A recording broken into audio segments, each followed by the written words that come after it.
Willkommen bei Fadengespräche, dem Podcast über textiles Handwerk. Ich bin Anne Mende und bringe seit über 10 Jahren Menschen auf pumora.de das Sticken bei. Heute ist bei mir Viktoria Eger zu Gast.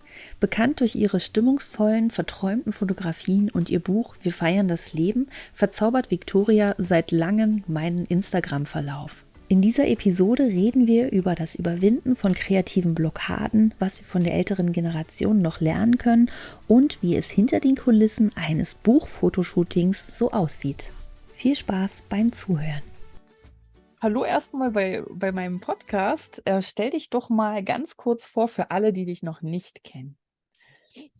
Ja, mein voller Name ist Viktoria Egert. Ich bin 41, habe 5 Kinder. Wir leben hier so ein bisschen auf dem Land mit Tieren und einem Garten. Genau, und ich bin eine kreative, chaotische Person, eine Künstlerin. Da kommen wir doch gleich zur ersten Frage. Ich finde es schön, dass du das Wort kreative Chaotin benutzt. Das trifft, glaube ich, auf viele Kreative zu, aber es gibt ja auch sehr planvolle Kreative. Wie bist du denn zu deiner kreativen Arbeit gekommen? Also zu dem, was du jetzt machst, sozusagen? Ja, wie bin ich dazu gekommen? Ich glaube, das war alles einfach ein Prozess über viele, viele Jahre.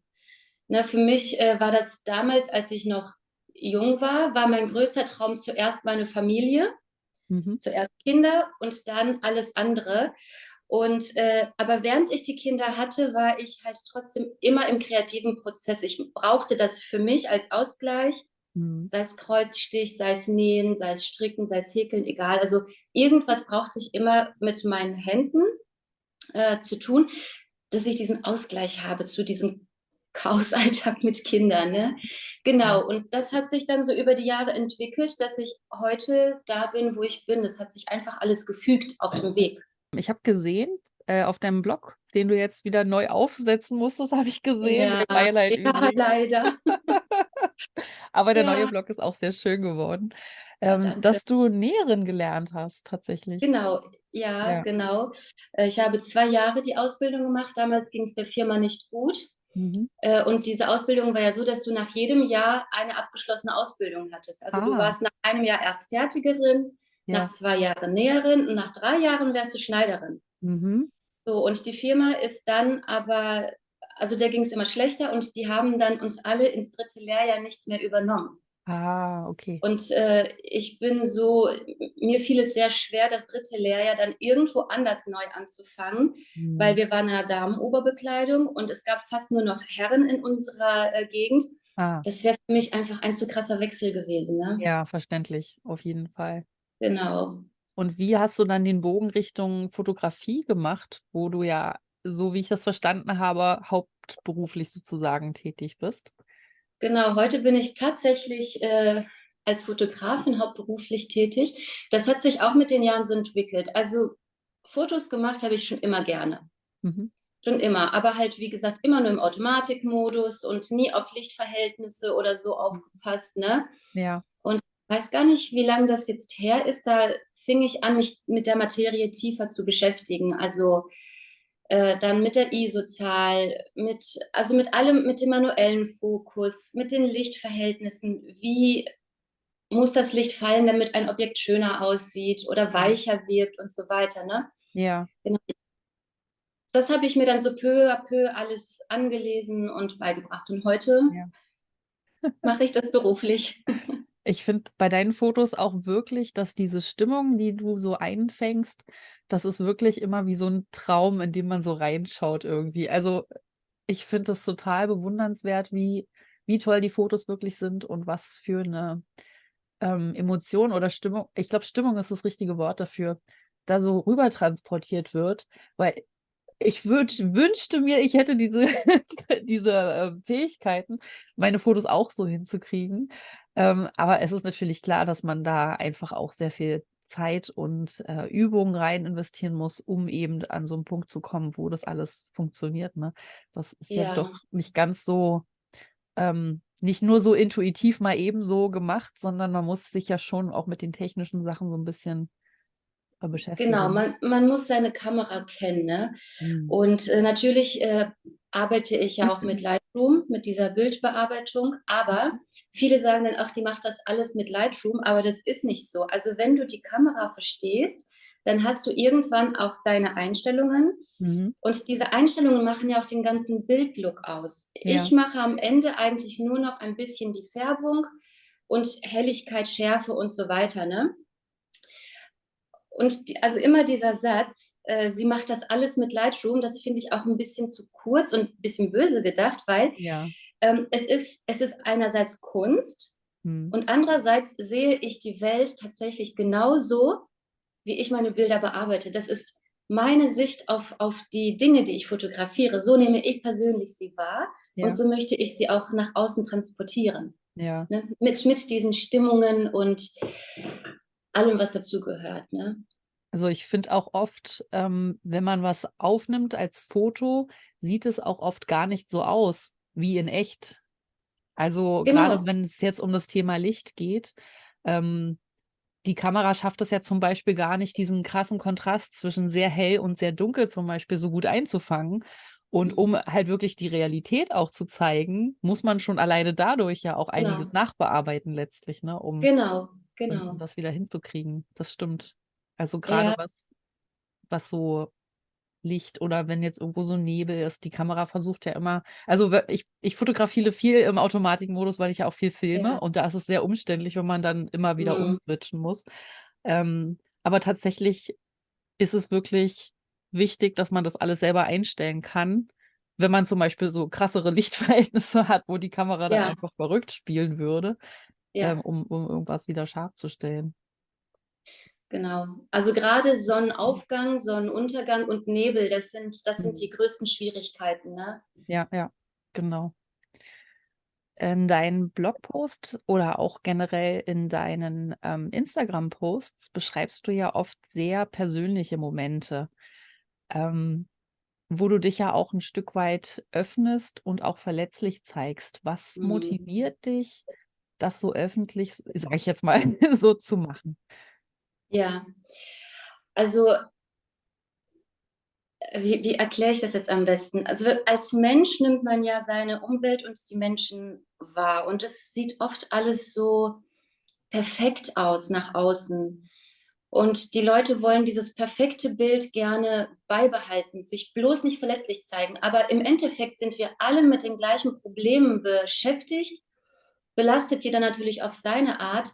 Und für mich ist es so wichtig, weil ich auch oft diese Resonanz bekomme, oh, du bist so perfekt, bei dir ist alles perfekt. Nein, bei weitem nicht. Wir haben unsere eigenen Schwierigkeiten, auch ich selber als Mensch. Und ich möchte einfach diesen perfekten, wie sagt man, diese perfekte Aura, die man scheinbar ausstrahlt, Mhm. die möchte ich öffnen, damit die Leute sehen, schau mal, auch ich kämpfe mit Problemen, auch ich habe Schwierigkeiten und ich musste da, wo ich jetzt bin, da musste ich hinkommen. Das war ein Weg, der war Mhm. teilweise steinig, der war teilweise dunkel und ich möchte, dass die Leute einfach hinter die Fassade gucken können Ja, und sehen können, hey, ich habe genau die gleichen Probleme wie ihr, aber man kann sie lösen. ja, Ne? Kommt auf das Gedankengut an, das man in sich trägt. ja. Das finde ich auf Genau. jeden Fall sehr schön und auch immer eine schöne Ergänzung zu deinen Bildern, weil das nicht einfach nur, ja, hier ist ein schönes Bild von einem Flieder, sondern es ist noch ein schönes Bild, was eine bestimmte Stimmung hat, die in dem Text ausgedrückt wird. Also, ich finde das schon immer sehr beeindruckend und sehr Ja. bewundernswert, wie du das umsetzt und auch in Verbindung setzt. Ja. Welches Foto hat denn für dich eine ganz besondere Bedeutung? Du meinst jetzt aus meinem Feed oder Oder generell? allgemein, ja. Also alles, was mit Blumen ist. Ich habe gar kein Lieblingsfoto, muss ich ehrlich Ja. sagen. Aber überall da, wo Natur und Blumen drauf sind, das ist einfach meine Sprache. Mhm. Und das berührt einfach meine Seele. Oder halt, wie ich morgens oft in meinen Stories zeige, dass ich diesen Morgenwalk habe mit meinem Mann. Ja, Und wie oft dann diese Sonne scheint und der Frühnebel hochkommt, das ist für mich, also wenn ich das auch einfangen kann irgendwie, also es berührt meine Seele einfach komplett. Ne? Das ja. ist Blumen und Natur, das ist einfach so komplett meins. Ne? Ja, ja, merkt Ja, man. ja, Deine Arbeiten sind in verschiedenen Büchern zu führen. Du hast ja mit dem Akkufaktum Verlag viel zusammengearbeitet und arbeitest auch immer Genau, noch. Wie ist arbeite es, immer. wie ist es eigentlich, deine eigenen Werke in Büchern wiederzusehen, so in gedruckter Form? Ich denke da gar nicht drüber nach. Ich bin auch tatsächlich sehr, also mein Mann sagt immer, ich bin stolzer als du selber auf das, Ah, was du geschaffen hast. Ne? Also ich nehme das wahr, aber es macht irgendwie nichts mit mir. Keine Ahnung. Ich weiß nicht, ich weiß noch nicht einmal warum. Ich habe da noch nie drüber nachgedacht, ob das vielleicht noch in der Erziehung von früher liegt, weil wir immer so getrimmt wurden, nicht stolz zu werden und mhm. nicht eingebildet zu sein. Und ob das vielleicht diese, ich weiß gar nicht, ob das schon lethargisch ist oder nicht. Ähm, also ich empfinde eigentlich nichts dabei. Nicht mal Schon beim im ersten allerersten? Augenblick eine Freude, ja, aber eigentlich am liebsten wegpacken und nicht mehr angucken. Okay, Ne? ja. Ist ja So. spannend. Bei mir Ja, ging es, für mich war das ganz merkwürdig, als ich das erste Buch damals in den Händen hielt und so, das habe ich gemacht. Und das war halt so ein, also auch nicht mal unbedingt, dass man jetzt so stolz oder so, sondern es war ganz eigenartig, weil ich sonst alles nur ja, auf dem Monitor gesehen habe immer oder mal was ausgedruckt oder so. Aber das war ein ganz merkwürdiges Gefühl. Und jetzt ist es halt so, ja, es ist halt jetzt ein Buch. Also es ist halt normal, dass das so ist irgendwie. Und deswegen fand ich es ganz spannend. Und die Frage werde ich, glaube ich, auch jedem, der ein Buch geschrieben hat oder gemacht hat, ja. stellen in diesem Podcast, weil ich das spannend finde, wie unterschiedlich vielleicht auch die Antworten sind. So zum Beispiel wie bei Ja, dir jetzt gerade. ja, definitiv. Also vielleicht noch mal ganz kurz. Ich hatte letztens dieses Impulsebuch für Frauen, das habe ich ja komplett fotografiert und Ja, ich habe das meinem Vater gezeigt und das ernüchtert mich dann einfach immer. Also das war das erste Buch, wo ich dachte, wow, also da freue ich mich über die Bilder, weil meine Kinder da einfach auch sehr viel involviert waren ja, und ich habe für die dadurch auch eine Erinnerung geschaffen, ne? Also ja. meine beiden Töchter. Und Papa guckt sich so dieses Buch an und sagt, ja, schöne Fotos eigentlich. Und das war's. Oh nein, nicht das Böse eigentlich. Ja, aber er ist einfach so. Ne? Der Ja. meint, das ist eigentlich schon ein Kompliment aus seinem Mund, aber Mhm. das ist halt, das ernüchtert einen einfach so. Ne? Nicht jeder freut sich mit dir, nicht jeder Mhm. schätzt das, was du geschaffen hast. Und Ja. deshalb behalte ich das eher für mich und versuche meine Freude so niedrig wie möglich zu halten. Ne? Mhm. Ja. Wahrscheinlich hat das auch mit einem Grund. Ja. Wie ist es zu dieser Zusammenarbeit mit dem Akkufaktum Verlag, aber auch mit anderen Verlagen? Ich weiß nicht, ob du auch mit anderen Verlagen zusammenarbeitest. Hauptsächlich Akkufaktum. Wie ist es Mhm. dazu so gekommen, dass du von den Fotografien dann in Richtung Bücher, Verlage und so weiter gekommen bist? Mhm. Also es war ein sehr interessanter Weg zu Akkufaktum. Ich bin ja schon also seit meine Kinder klein sind, bin ich ein Fan von Akkufaktum. Mhm. Immer das Buch Rosenküsse oder Wohnglück, das waren so meine ersten Bücher und ich habe die geliebt. Das waren Traumwelten für mich. Ja, Und dann war ich auf Instagram, habe mir aber nie was dabei gedacht, habe einfach meine Sachen gepostet, damals noch verstärkt eigentlich Handarbeit, gar nicht so die Stimmungsfotografie. Und dann, das war, glaube ich, in 2018, Anfang des Jahres, da hatte ich eine Fehlgeburt und ich war am Boden zerstört. mhm. Ähm, und dann kam in diese Traurigkeit kam eine Mail von Akkufaktum, dass die interessiert sind an einer Zusammenarbeit mit mir. Ja, Und ich konnte dieses Glück gar nicht fassen. Und das kam halt so. Da ist eine aus dem Team von Akkufaktum auch auf Instagram gewesen, die ist mir gefolgt und ja, fand meine Sachen ganz schön. Und dann konnte ich im Oktober davor, also Oktober 2017, da hatte Akkufaktum eine Hausmesse und ich konnte meinen Mann überreden, mit mir zu dieser Frauenmesse zu fahren. Und da habe ich dann Maike das erste Mal kennengelernt, ganz kurz nur, also gestriffen. Ähm, ja, und im Jahr darauf, im Frühjahr, kam halt die Anfrage, ob wir zusammen ein Buch machen wollen. Also wir ja. kannten uns gar nicht. Das war wirklich von deren Seite so ein immenses Vertrauen in mich. Mhm. Wirklich ein komplettes Buch alleine, also von den Texten über die Anleitungen, die Fotografie, alles. Ne? Ja. Das war schon echt, also wenn ich so im Nachhinein darüber nachdenke, was das für ein Vertrauen von deren Seite aus war, Mhm. wow. ja, und dann ist es halt so geblieben, erstmal ein bisschen abgeflacht und jetzt ist es halt so, dass ich ja auch diese Tutorials mache und Mhm. Bücher einfach nur fotografiere, ohne meine eigenen Anleitungen und die Ja, Produktfotografie. Genau, so ist das dann irgendwie über Instagram ja. Ja, zusammengekommen. man denkt es immer gar nicht so, aber tatsächlich passiert es öfter, als man denkt. Also ich habe auch schon öfter Anfragen gekriegt, die mich dann einfach über Instagram gefunden haben oder über Genau, einen YouTube-Kanal oder sowas, ne? Also tatsächlich gar nicht so viel über eigene Webseiten oft, sondern ja, tatsächlich eher über Social Media. Ja, Social Media, ja, also genau. für alle, die ambitioniert sind, mit Verlagen zusammenzuarbeiten, macht Ja. ein ordentliches Social-Media-Profil. Ja, das Und ist dann, wichtig. ja, Auch, dass man authentisch ist, ne? Also mhm. nicht diese Fake-Profile oder wie Ja, gesagt halt auch immer die heile Welt zeigen, sondern authentisch sein, das ist wichtig. ja. Wie sieht denn bei dir so ein Tag aus, wo du 'n Shooting machst oder einen Aufnahmetag hast als Video? Frag mal meine Familie. Da will keiner nach Hause kommen. Es ist absolut chaotisch. Ja, Egal wie gut ich das, also ich habe ja inzwischen schon gelernt, ein bisschen Struktur zu fahren und mir zumindest mal einen Plan zu schreiben und so mhm, weiter. Aber egal wie viel ich darüber nachdenke vorher und mir Pläne schreibe und vorbereite, es endet im Chaos. ja, Absolut. Immer chaotisch, ja. Aber diese chaotischen Fotoshootings, die finden eigentlich nur bei mir zu Hause in dieser Form statt. Oft muss ich mit Produkten auch draußen fotografieren, weil sie hier bei mir im Haus vom Stil einfach gar nicht passen würden. Da denke ich zum Beispiel an das Fotoshooting mit Nora von Akkufaktum, mit der ich Kleider fotografieren sollte. Da kam dann die Anfrage von Akkufaktum, ähm, ob ich diese Kleider schön in Szene setzen könnte.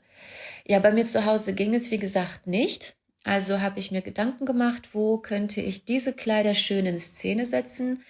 Und da fiel mir ganz spontan das Bauernhausmuseum in Detmold ein. Also haben Nora und ich uns dort getroffen. Und bevor es dann zu so einem Shooting kommt oder generell zu Shootings kommt, da muss ich natürlich vorher schon viele Vorbereitungen in meinem Kopf treffen.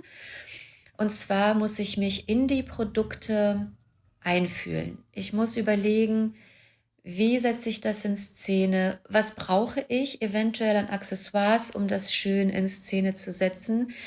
Und bei den Kleidern mit Nora zum Beispiel, da habe ich mir eine lange Liste geschrieben, was ich brauche. Und wir sind dann am Ende mit 2 proppenvoll gefüllten Bollerwagen durch den Park gezogen und haben dort Fotos gemacht. Allerdings muss ich dazu sagen, man darf nicht einfach so in solchen Museen gewerblich fotografieren. Da muss man sich vorher eine Erlaubnis einholen. Da darf man nur für private Zwecke Fotos machen. Genau, das ist vielleicht wichtig zu erwähnen. Ähm, ja, und jetzt nochmal zurück zum Shooting. Nora musste dann dort vor all den Menschen, die das Museum einfach so besuchen, als Model stehen, musste sich zwischen Häusern umziehen, manchmal auch in leerstehenden Zimmern. Und ich habe dann Wache für sie geschoben. Also das war schon eine sehr, sehr interessante Erfahrung, aber eine sehr schöne Erfahrung. Zum Beispiel finden Shootings dann manchmal so statt. Wenn ich jetzt an das Impulsebuch denke, da lief das ein bisschen anders. Da habe ich ein Skript bekommen mit den Texten. Also die Texte habe ich ja nicht geschrieben, sondern ich sollte durch meine Bilder die Texte nochmal unterstreichen und das nochmal transportieren, was ausgedrückt wurde im Text. Und da läuft es dann so, dass ich mich hineinfühlen muss. Ich muss überlegen, wie kann ich diese Texte mit meinen Bildern transportieren. Und in diesem Buch ging es durchgehend um das Thema Reinheit. Und da habe ich überlegt, was ist für mich Reinheit? Was symbolisiert für mich Reinheit? Und das ist auf jeden Fall die Farbe Weiß und auch Wasser. Und dann habe ich zum Beispiel als roten Faden in dem Buch die Kleidung, die meine Töchter getragen haben. Also die haben durchgehend weiße Kleider getragen. Verschiedene Kleider, aber es war immer ein weißes Kleid. Und da bin ich jetzt zum Beispiel, um das Wasser nochmal aufzugreifen, bin ich mit der einen Tochter nach Holland gefahren, spontan. Und wir haben dort am Meer Fotos in weißen Kleidern gemacht. Dann habe ich einmal im Osthus, oder nicht nur einmal, ich habe öfter bei uns im Osthus-Museum, das ist ein altes Schulmuseum, fotografiert, verschiedene Szenen nachgestellt. Mit der anderen Tochter, die hatte so ein richtiges Prinzessinnenkleid dann an oder so ein, ja, eigentlich so ein Brautkleid, also in schlichterer Form. Und ihr Traumwunsch war dann mal am Schloss zu fotografieren. Habe ich halt geguckt, ob ich das irgendwie von den Texten her, also ihren Traumwunsch mit den Texten vereinbaren kann und bin dann mit ihr tatsächlich zum Schloss Neuhaus gefahren und wir haben dort fotografiert. Ja, das läuft dann auch manchmal so. Dann bekomme ich ein Skript und muss mich einfühlen, hole mir dann viele Inspirationen auf Pinterest, gucke, wie haben andere Leute das Thema Reinheit umgesetzt. Was kommt dabei raus, wenn ich Thema Reinheit einsetze als Schlagwort? Genau, so habe ich dort gearbeitet und jetzt aktuell zum Beispiel habe ich ein Buch, das ich fotografiere für Akkufaktum. Das ist ein Winterbuch, mitten im Sommer. Da habe ich dann 4 Riesenkisten voll mit Produkten und eine Mappe, mit einem ausgedruckten Skript bekommen. Und in diesem Skript steht schon so die ungefähre Vorstellung, wie ich die Produkte in Szene setzen soll. Das läuft dann wieder ganz anders. Da gibt es schon feste Vorstellungen und ich muss halt anfangen nachzudenken, wie und wo kann ich diese Vorstellungen umsetzen? Kann ich das bei mir zu Hause machen oder muss ich dafür wieder irgendwo anders hinfahren? Vielleicht haben Freunde irgendwie eine schöne Szenerie, die ich nutzen kann. Fahre ich dafür wieder ins Osthus-Museum oder in die Wäschefabrik hier bei uns in Bielefeld? Ja, das ist wieder ein ganz anderes Projekt, eine ganz andere Herangehensweise. Ja, und so läuft das dann halt. Also, bevor es zu einem Shooting überhaupt kommt, ist ganz, ganz viel Kopfarbeit und Organisationsarbeit gefragt, damit dann so ein Shooting überhaupt stattfinden kann. Ja, und dann läuft es halt zu Hause eher chaotisch und woanders dann organisierter ab, weil ich wirklich alles sehr detailliert aufschreiben und auch mitnehmen muss. Ansonsten habe ich Pech gehabt. Und an dem Tag ist auch wirklich, mein ganzer Fokus liegt dann auf dem Shooting oder auf dem Videodreh, dann bleibt alles andere hier zu Hause halt auch liegen, ne? Weil ich bin so, ich muss eine Sache komplett durchgezogen haben, bevor ich mich wieder auf andere Dinge konzentrieren kann, ne? Hm. Ja. Ja, dieses Fokussieren ist schon wichtig. Also ich finde auch dieses Sehr. Multitasking funktioniert in manchen Bereichen. Also gerade innerhalb der Familienaufgaben, sage ich mal, muss man das machen. Ja. Aber es ist dann auch schön, wenn man, um eine Aufgabe wirklich abzuschließen, und man muss sie ja manchmal abschließen, weil Termine dahinter stehen, muss man dann einfach wirklich 100% geben, auf eine Sache sich fokussieren. Ansonsten Ja, wird man zu sehr genau. abgelenkt. Ja. Da habe ich auch mal ein ganz interessantes Hörbuch zugehört. Das hat einen englischen Titel, also ich bin jetzt nicht so gut in Englisch, aber das heißt The One Thing. Ja, Und das hat mir so gut geholfen, meinen Fokus zu finden. Also man hat ja verschiedene Dinge im Leben, aber wenn du gerade an einer Sache bist, dann fokussiere dich genau darauf und mach das richtig gut. ja, Ne? Und dadurch kommt dann halt auch alles andere automatisch. Also Multitasking ist gar nicht so toll. ja, Außer halt in der Familie, da musst du das ist ganz klar. Ne? ja.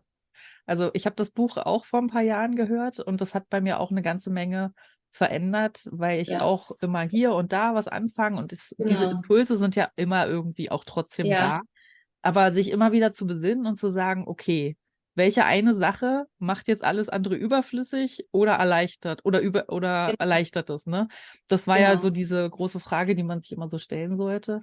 Und das war dann für mich auch wirklich so ein Satz, der mir geholfen hat, diesen Fokus immer mal wieder sich zu erinnern. Auch wenn man zwischendurch immer Mhm. mal zwischendurch Projekte so hat, aber das ist auf jeden Fall sehr, sehr wichtig. Zumindest als Ja. jemand, der so ein bisschen zerstreuter ist. Ja, ja, genau. Ja.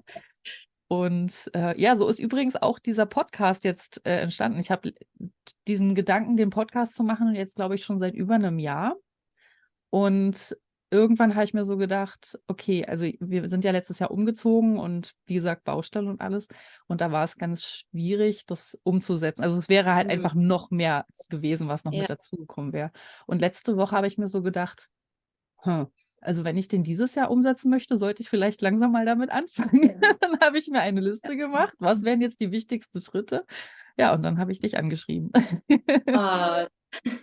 Aber das ist wirklich so. Manchmal hat man ja Ideen und dann muss man einfach losgehen, weil Mhm. wenn man zu viel nachdenkt, schafft man es nicht.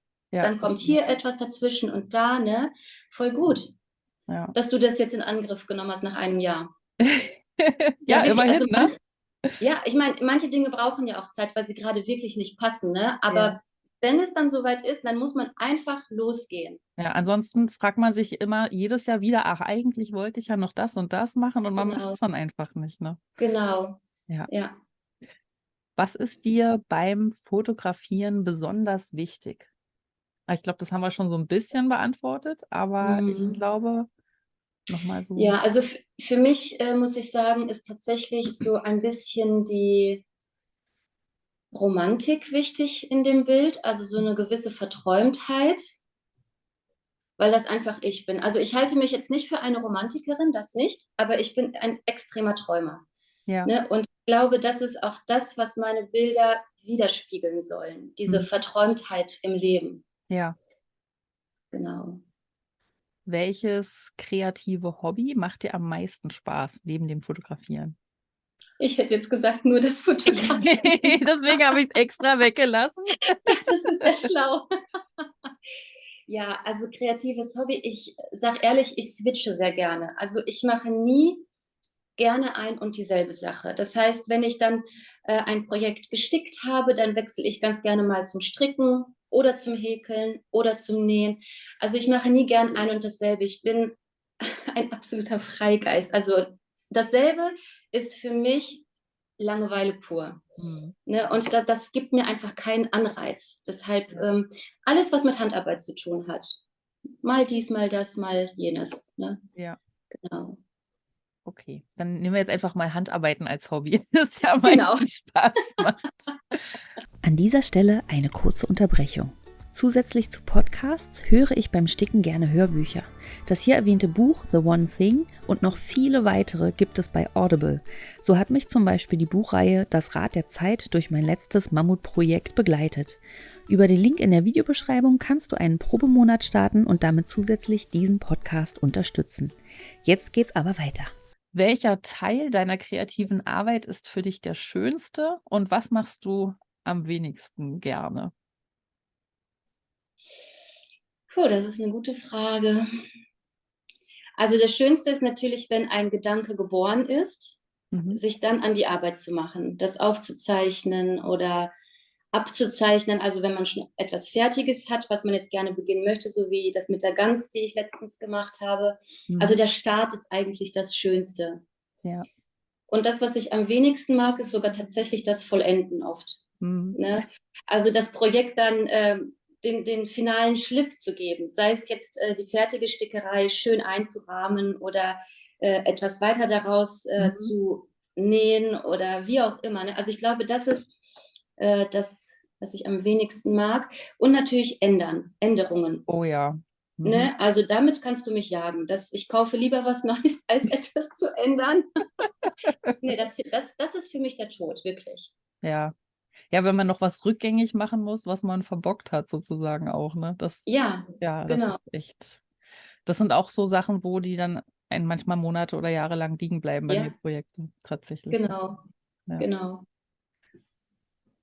Ja, wo du gerade die Gans ansprichst, ich habe gelesen, dass du 5 Monate dafür gebraucht hast. Wie ist das denn passiert?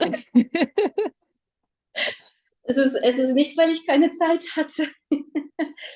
Das ist, weil ich so ein extremer Profi darin bin, Anleitungen zu lesen Mhm. oder nicht zu lesen. Also ich lese immer falsch. Ich habe auch tatsächlich bei Akkufaktum schon Produkte falsch interpretiert und auch falsch fotografiert. Also die waren für einen anderen Zweck gedacht. Oh weia. Dann kam der Rückruf von Maike.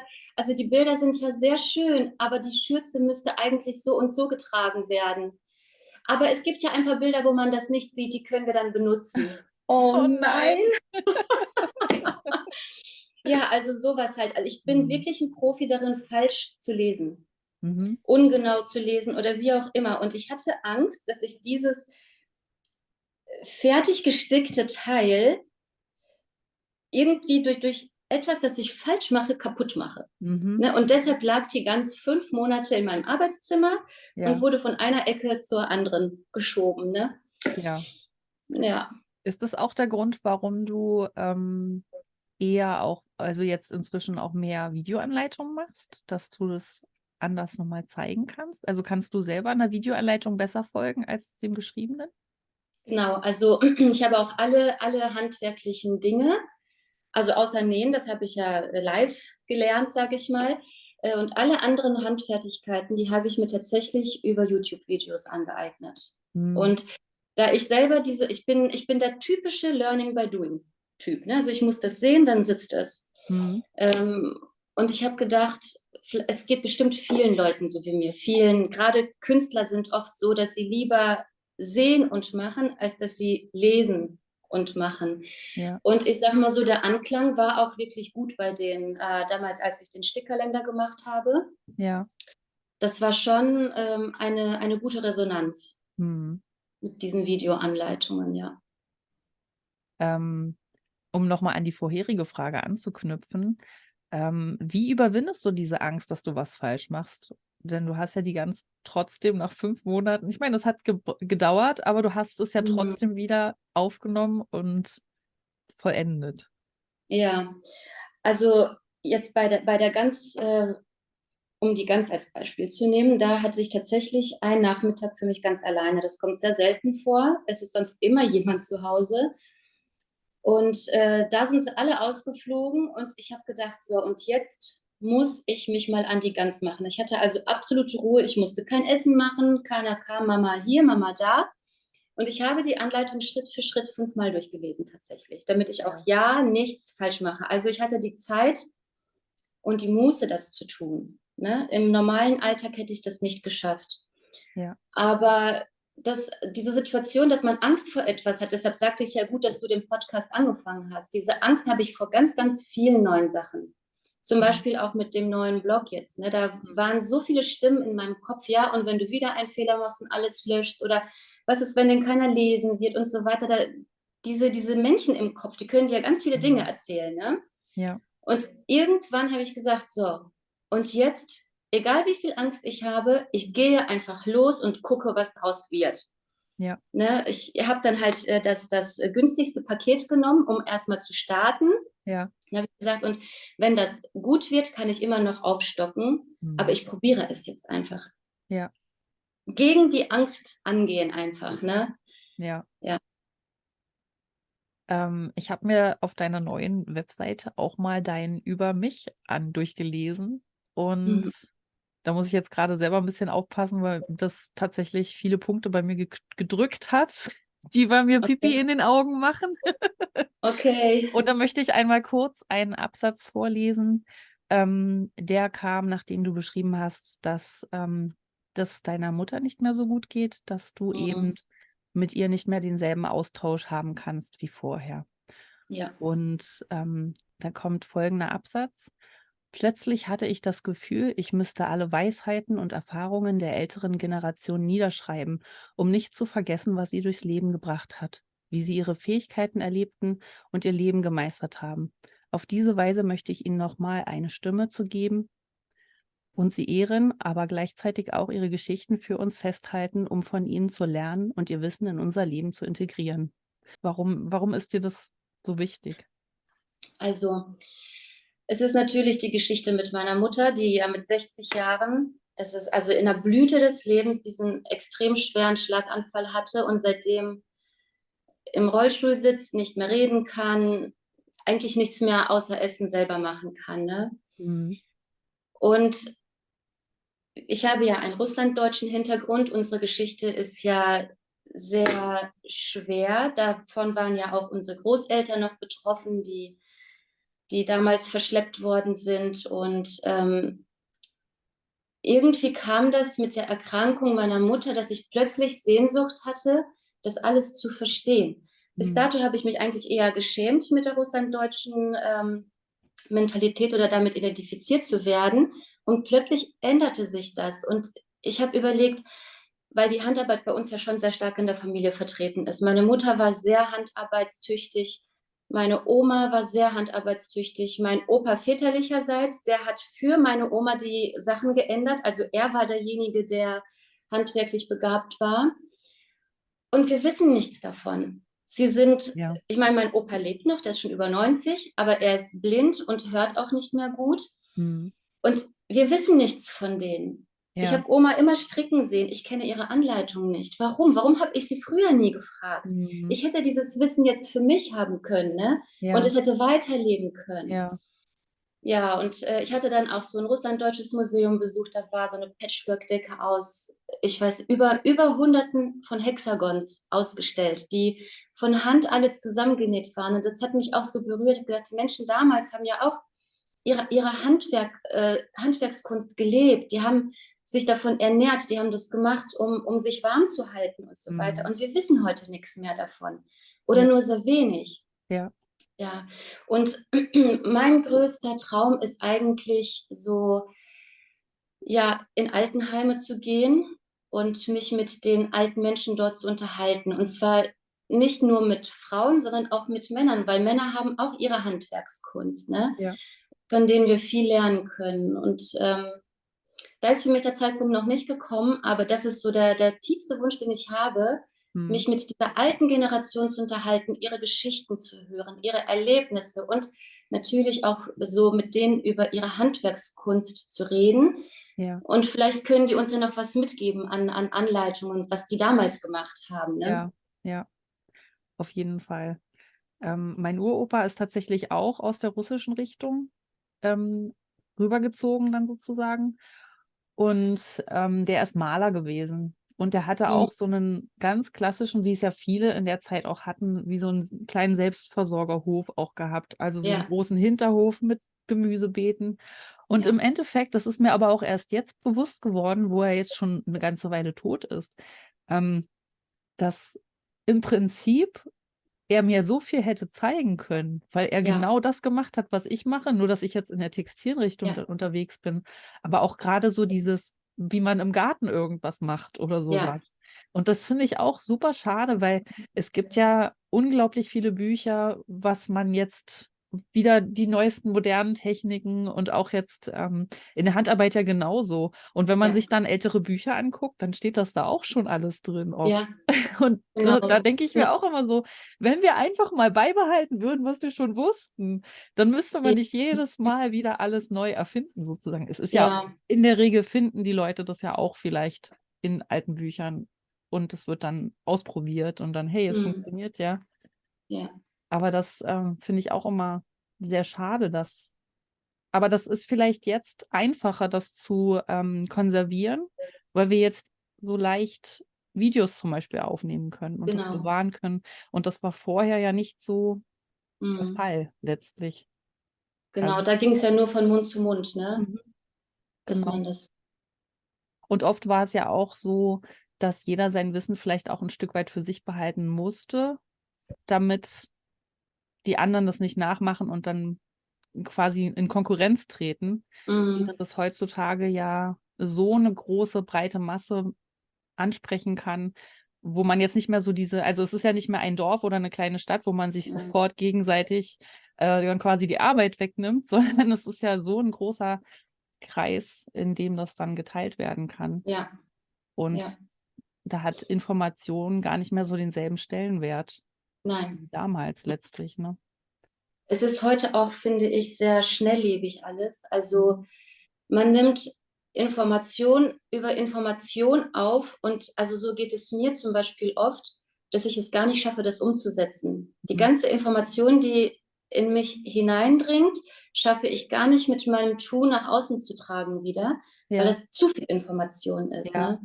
ja. Und manchmal auch tatsächlich ja auch Falschinformationen. Ja, Also, selbst in den Handarbeiten finde ich es manchmal erschreckend.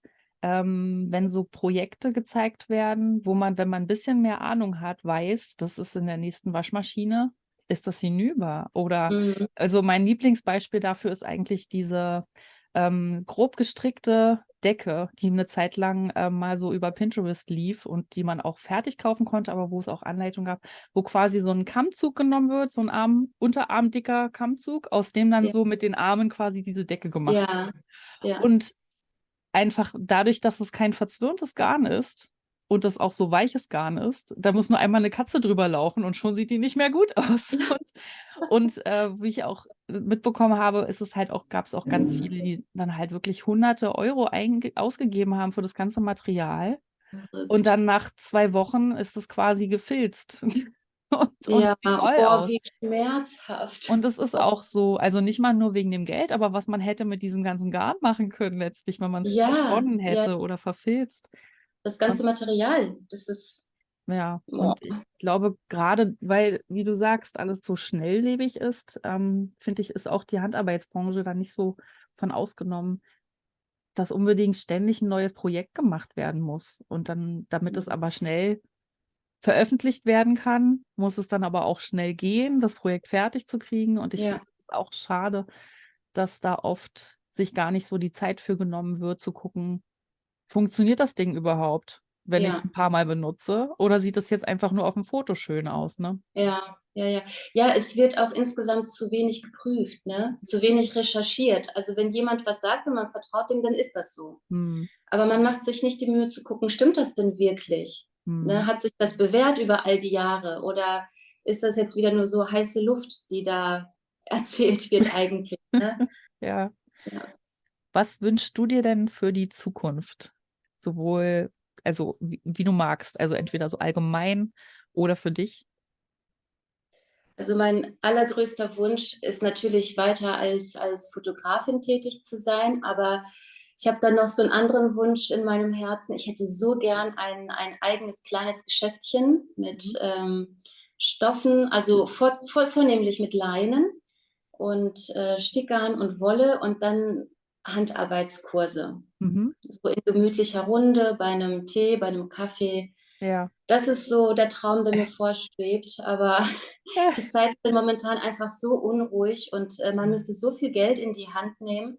Das traue ich mich einfach nicht. Ne? Ja. Das ist, weil ich halt eine Familie mit 5 Kindern habe, beziehungsweise unsere älteste Tochter bekommt ja jetzt auch ein Baby im November. Das heißt, die Familie wird größer und das ist schon ein Risiko in meinen Ja, Augen. definitiv. Also gerade jetzt heutzutage, Ja, man weiß ja überhaupt gar nicht, was nächstes Jahr oder auch nur in den nächsten genau. Monaten passieren kann. Und Ja, das finde ich auch sehr schwierig. Ja, ja, aber das ist ja auf jeden Fall, ich glaube, diesen Traum haben viele, die ja, mehr mit Handarbeiten machen, dass man so einen Raum ja, hat, wo man Kurse machen kann oder ja. also auch alleine schon dieser Gedanke daran, so Regale voll mit Material zu Ja, haben. so schön. Immer so Ja, schön da drüber ja, streicheln täglich. auf jeden Fall. Ja. Ja, möchtest du ansonsten noch irgendwas gerne unseren Zuhörern noch mitgeben? Also ich sage, das, was ich gerne sagen würde, sage ich immer allen, die Zweifel haben, ob sie Handarbeiten machen möchten oder nicht oder generell irgendetwas Neues anfangen wollen oder nicht. Macht es einfach, weil ihr wisst nie, ob es gut wird oder nicht. Ja. Ne? Nicht nur träumen und denken, einfach probieren. Und wenn es nicht gut wird, ist das kein Verlust, weil dann weißt du einfach, dass es nicht dein Weg war. Mhm. Fertig. Ne? Ja, Also einfach trauen und machen, Träume leben. ja. Dass man sich gar nicht so davon niederschlagen lassen soll, wenn mal was nicht Genau. funktioniert, sondern dann hat es halt nicht Nein. geklappt und dann ist gut, ne? Mhm. Genau, und dann gehst du deinen anderen Weg halt, ne? Ja, Ja. sehr guter Hinweis. Ja. So, jetzt bin ich schon am Ende meiner Fragen angekommen. Danke auf jeden Fall, dass du mitgemacht hast. Ja, sehr gerne. Diesen und weitere Fadengespräche findest du in dieser Playlist. Jeden ersten Sonntag im Monat kommt eine neue Episode dazu. Abonniere also gerne diesen Kanal, um keine neue Episode zu verpassen. Ich wünsche dir viel Freude mit deiner Handarbeit und bis zum nächsten Mal.